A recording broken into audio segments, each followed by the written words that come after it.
trials and tribulations, I don't want you to get caught up.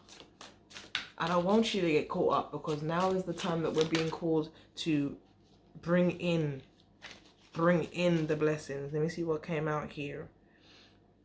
Time to replenish. You see what I'm saying? Okay, these are the 3 cards that I've got. I've got time to replenish. This is the well, the empty well. What? The past has nothing for you. That's what I heard. It's empty. It's empty. So right now you're sitting in between 2 worlds, straddling. Okay? Between an empty world and all of the abundance. You have found the balance. You have done the work, and now you are in between worlds. Okay? The abundance is calling. That's the way I need to do that. I forgot how the reflection happens. Okay? So you have the empty well. Bow, bow. You in the middle right here. And the abundance is over here. The next card we have here is the Watcher. Transpersonal. Alright? The Watcher. This is where you're observing things. You're observing the world. The Watcher and the empty well. What is that saying to me? The Watcher and the empty well. The empty well. You're observing. But I feel like you're observing the past. You're not observing the future.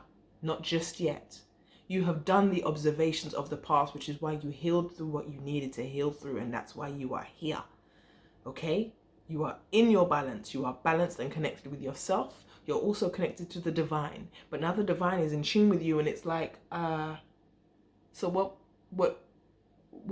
was it that you said you wanted? And you're out here like, you know what, I don't even want to have this conversation. I done been through a lot, okay, divine? I'm not trying to have that conversation with you right now. Can I just have a little moment for myself? The divine is here for you. The divine is not going to push you, but what I want you to recognize is stop observing what has been and start encouraging yourself to observe what is to come. All right?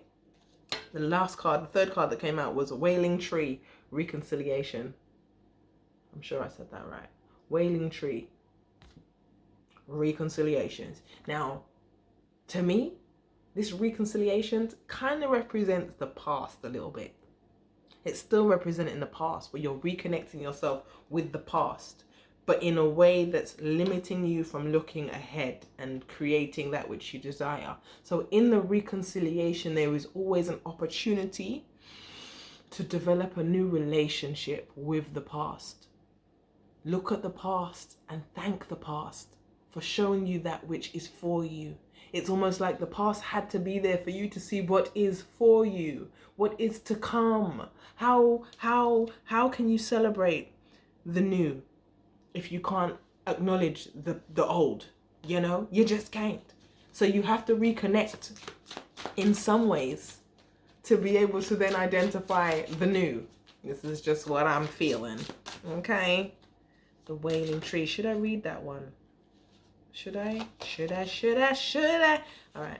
Let me just have a little reflection over this Wailing Tree. Oh, look at that. Bow. That's how the divine works. Bow. All right. Grief and mourning. You see what I'm saying? A time of necessary losses.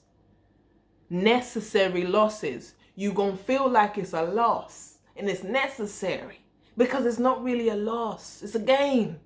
You understand? That sounds so contradictory. Necessary losses.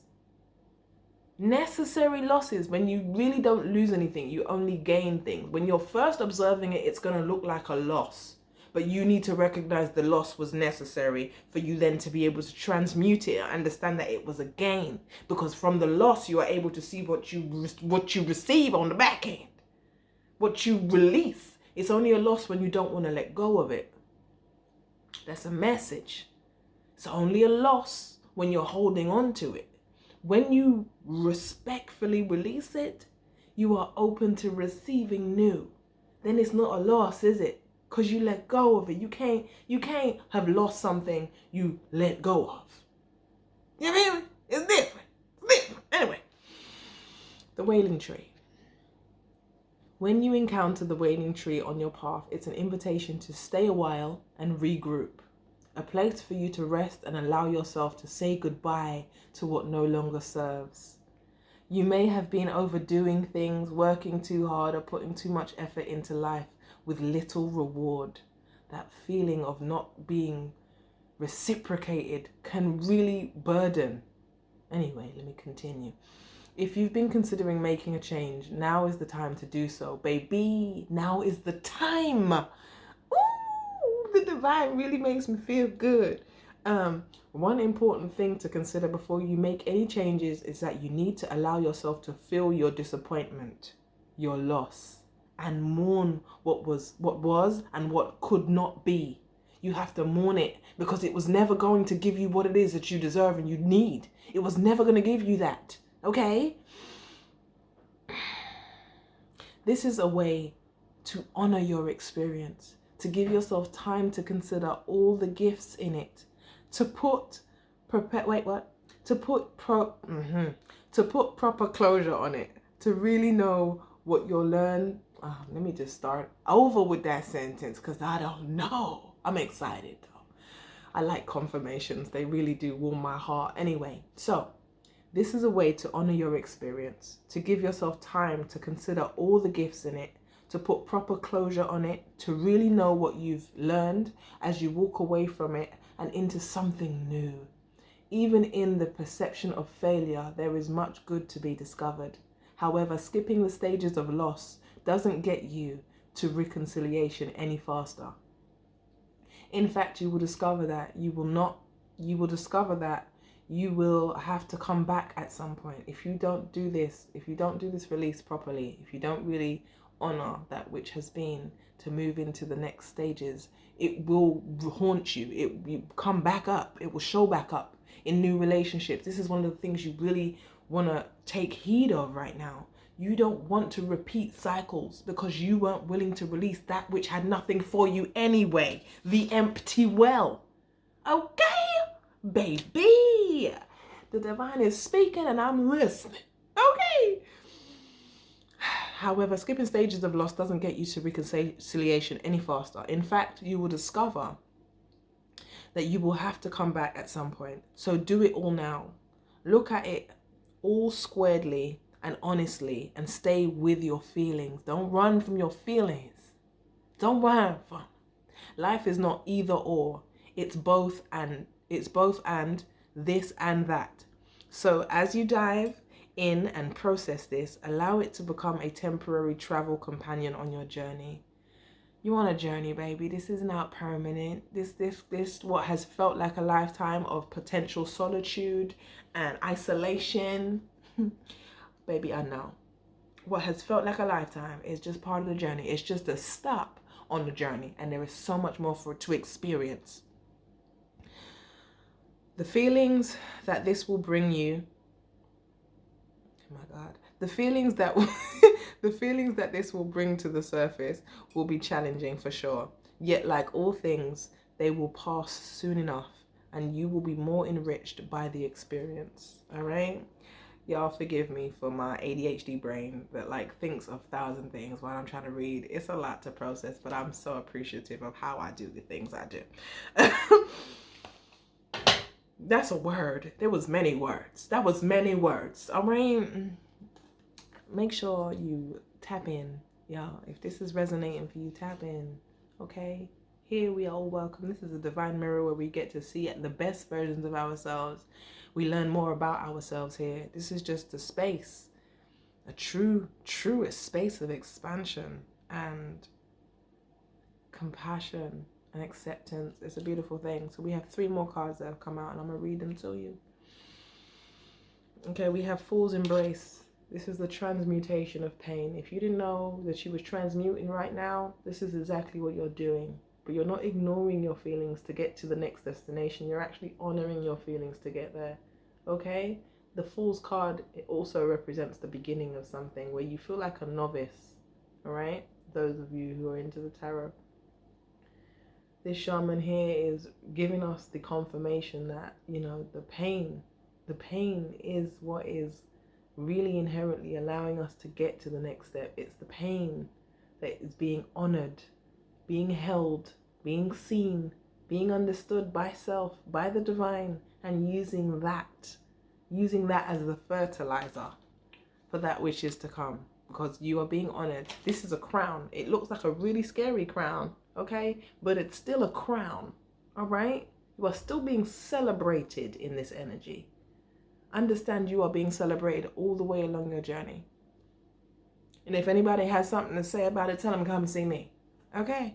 Because we done did work. And ain't nobody, I mean nobody, gonna come between how the work we've done and how we feel about it. You're allowed to feel your feels, but you are doing your own work. This isn't about nobody else. Don't let nobody else intercept this message. All right? Next card we have here is the benefactor, grace and generosity. Look at the joy in this card. Look at the little, I just can't. It took me a while, right? But I recognize that my guy here, the king right here, and then you have the little somebody over there snuggling up right there, because the benefactor got this covered. Recognize the extra crown that we're seeing right here. A confirmation of the joy and the connection, the unions in relationship, and how those who are close to you are so grateful for you, grateful for the work that you've done. Okay? I also appreciate the mushroom that they sitting on, okay? Because it just gives me more confirmation of all the divine connections. Okay? The mycelium network, if you will. Connecting all with infinite knowledge and wisdom, and also supporting more than we can see. You are supporting more than you can see doing the work that you're doing. All right? This is a tribe, it's a collective, it's a universe. That was expansive. Such a drama queen. And the last card here is the sacred contract, the covenant. I like when this card comes up. It just reaffirms the contract that you made before you even stepped onto this planet, before you even decided to teleport here, okay? You agreed to the mission. So I need you to believe in that which you would have signed up for. It doesn't end here. There's a reason. There is more for you to receive. You have a purpose. Your journey has purpose. You already signed the contract before you came. Now, can you imagine signing up for this? You had to have known what it was you was making your way to. You had to have known that you had great purpose here. You had to have known it was going to be worth it to sign this here contract. Recognize that the covenant represents the willingness and almost the pride to have been chosen to make this agreement. It only becomes a contract when you go against yourself. That's the only time it becomes a contract. But you got a sacred covenant right here. All right? And if you're looking at it like a contract, it means that you need to make sure that the contract, the reason why you signed the contract in the first place, is serving you. That's a word. Ashe, that's a word. I'm gonna pull one more card because I feel to. I'm gonna pull one more card and then I'm gonna eat me some orange or something because I need me a little something. Hey loves. Hey loves. Okay, we have dance with life. Dance with life. Okay, dance with it. Dance with the seasons. Dance with the cycles. Dance with the old versions of yourself. Okay, dance with the new versions of yourself. Just celebrate all of it, every stage. And then also in Rama, where are you being called to journey to? I think that's what it says. There's just so much to enjoy. There's so much to experience up in here. Okay, we have a lot to look forward to, and I for damn sure signed up. I've signed up. Okay, this was another card that came out at the bottom. Double mission, channeling and uplifting humanity. You have a great purpose, yo. Channeling and uplifting humanity, okay? A double mission. A double mission. Meaning that sometimes you could feel like you're on earth, right? And you just here, right? But you knew you had a greater purpose. And if you're here, if you are resonating and you are here, let me let you know, baby, you are a chosen one. You are chosen in this moment, in this frequency. Okay? Trust that which you resonate with. Be guided. Trust your intuition. Don't let nothing and no one come in between you and your intuition. All right? Take what resonates and leave the rest. And that goes with everything. Make sure it's always serving you. that is not an ego action. It's not an ego-led action, especially when you're connected to the divine within and you're thinking about the service of others, including yourself. All right? If you can't love yourself, how you going to love anybody else? How you going to serve this double mission right here if you ain't going to do the work with self? You know what? I'm done. I'm done. I'm done. I'm done because I'm irritated with the ways of which we get in the way. I'm irritated. I'm irritated by how we cause ourselves so much stress, and we beat ourselves up and we're so hard on ourselves. Angels, loves, if you are here, make sure you subscribe. I'm so grateful to have you. I'm so grateful that you felt safe to sit in this energy with me and take the journey with me to see self. Here we love to see ourselves, and we like to see ourselves clearly, even if it's not what we want to hear sometimes, right? We ain't about the bullshit. We're not about that hiding stuff, okay? We like to be upfront and personal, and sometimes that triggers us. It triggers us a little bit, but we're okay to be triggered because we can handle it. We know how to transmute it. We know how to heal and integrate the lessons and the messages for our greatest good and the good of all. All right, it's me, Taisha Lee. I love y'all, and I will catch you in the next one.